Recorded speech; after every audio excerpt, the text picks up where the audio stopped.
Pemirsa, debat ketiga Pilgub Jakarta digelar di Hotel Sultan Jakarta. Debat menghadirkan ketiga paslon dapat menjadi referensi warga untuk menentukan pilihannya pada pemungutan suara dalam Pilkada Jakarta. Debat ketiga Pilgub Jakarta yang berlangsung di Hotel Sultan Jakarta Minggu malam mengangkat tema tata kota dan perubahan iklim. Debat yang berlangsung selama 150 menit merupakan debat pamungkas bagi masing-masing paslon gubernur Jakarta untuk adu gagasan. Suasana debat menjadi sengit tatkala calon gubernur Jakarta nomor urut 1 Ridwan Kamil mengungkapkan rencana untuk memindahkan balai kota dari Jakarta Pusat ke kawasan Jakarta Utara guna mengurangi kemacetan di Jakarta. IKN itu datang dari imajinasi. Oleh sebuah keputusan mahal, keputusan politik, pindah ke sana, menjadi IKN hari ini. Kebetulan saya kurator di sana. Pak Jokowi sudah sangat luar biasa melakukan sebuah namanya gagasan-gagasan yang realitanya terjadi, kira-kira begitu.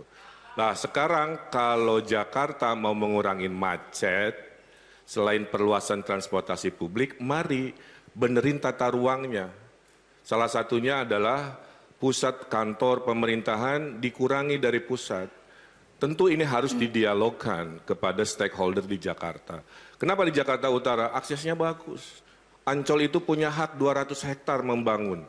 Tinggal kita bikin pusat bisnis baru dengan anchor tenant-nya adalah akumulasi dari perkantoran-perkantoran pemerintahan Jakarta, dari BUMD.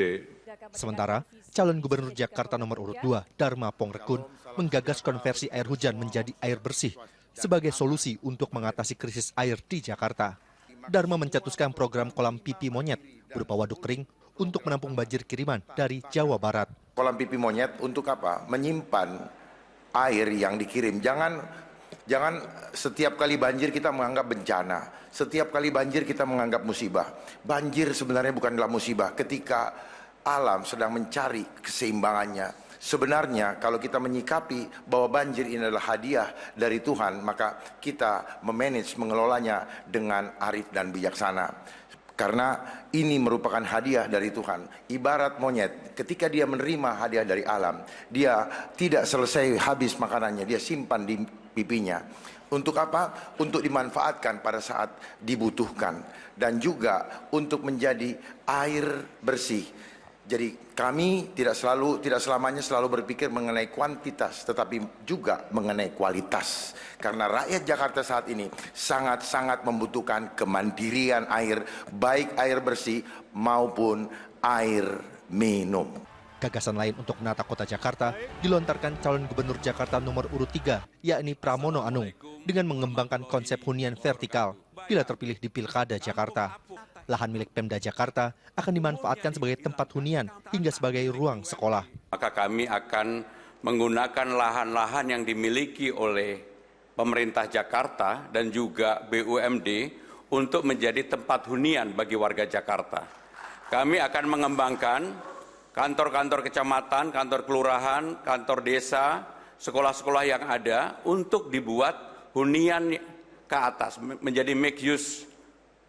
Sehingga dengan demikian apa yang akan kami lakukan? Misalnya sebagai contoh konkret, di Jakarta Selatan, di Blok S ada sekolah dengan luas 1,1 hektar. Muridnya hanya 120. Rata-rata mereka jam 3, jam 4 sudah nggak ada kegiatan. Nah yang seperti itu akan saya gunakan untuk membuat yang pertama, lantai 1, 2, 3, 4, 5 ke bawah menjadi valet parking. 1, 2, 3 menjadi sekolah. Kita perbaiki dengan fasilitas yang lebih lengkap. Ada lapangan olahraga dan sebagainya dan sebagainya. 4, 5 co-working space. Dan berikutnya yang ke atas adalah untuk hunian. Dari materi debat yang telah digelar, warga menilai sosok yang akan mereka pilih dalam Pilkada Jakarta akan digelar pada 27 November 2024. Tim Liputan melaporkan.